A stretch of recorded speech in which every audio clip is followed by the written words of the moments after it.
in play sports or sports betting, can you tell us, that seems to have taken off, especially since coincident with mobile devices. Can you tell us a little bit about that and what you see for the future of in-play? Sure. So historically in the U.S., almost all the wagering was done what we call pre-match, or before the game starts, with some exceptions. There'd be halftime lines, and there might be other types of wagers around big events. In Europe, about half the business is in play, meaning after the game starts. So the game starts, that's no longer the end of betting. The betting just shifts to in play, and the point spread and the money line continuously adjusts as a result of that. This year, it's really seen a big growth in play during the NFL football season, and yesterday was a record handle in play.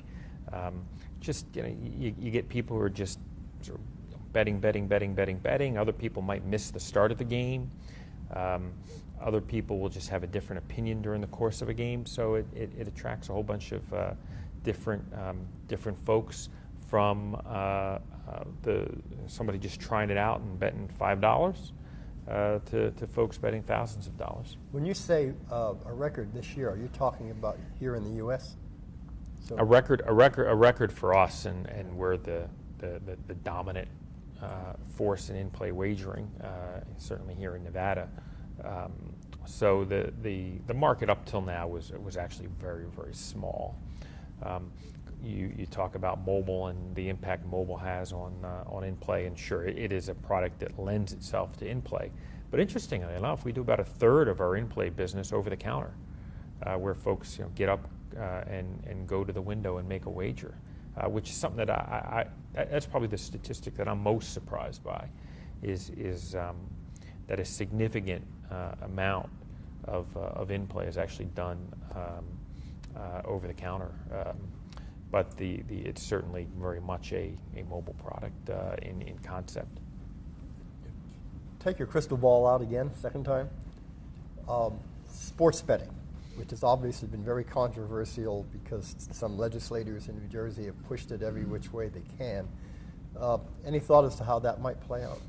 So the short answer is I agree with Adam Silver, the commissioner of the NBA, that the spread of sports betting is inevitable.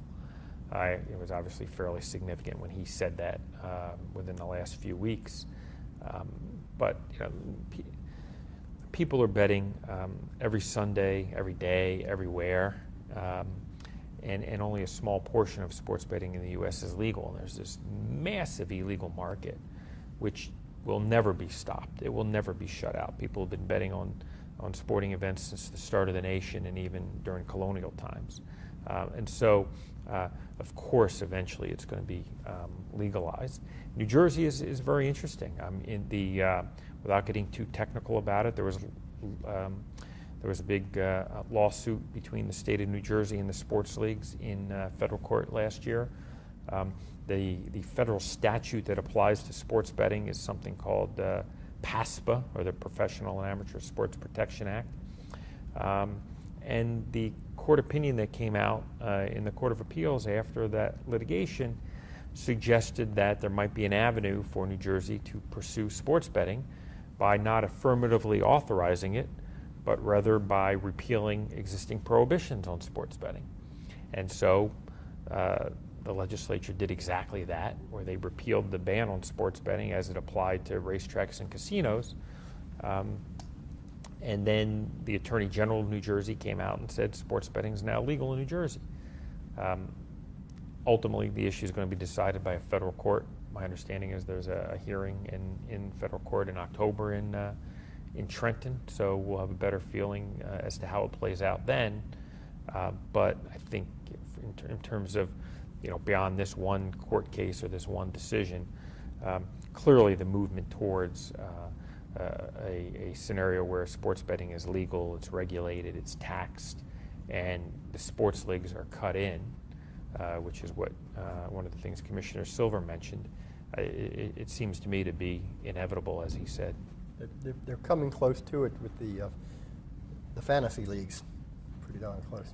Joe, anything else we should know about William Hill or about this whole sports and online betting part of the industry? There's just a massive market for sports betting, both globally and in the U.S. And eventually, that business will move out of the shadows, and sort of the taboo will be lifted, and it'll be like it is here in Nevada, where folks think nothing of making a bet on the game, whether it's on their mobile app or they run down to the local casino to get a bet in on a Sunday. It's you see it in Delaware on a given football Sunday, where the casinos are packed, and then you have these retailers which are crowded, and it's a great cross section of the population coming in to bet, and it's very much a part of our culture. Right. And so when that happens, William Hill, the home of betting, will be there. That is the plan. Okay. Joe, thanks very much. Thank you, Frank.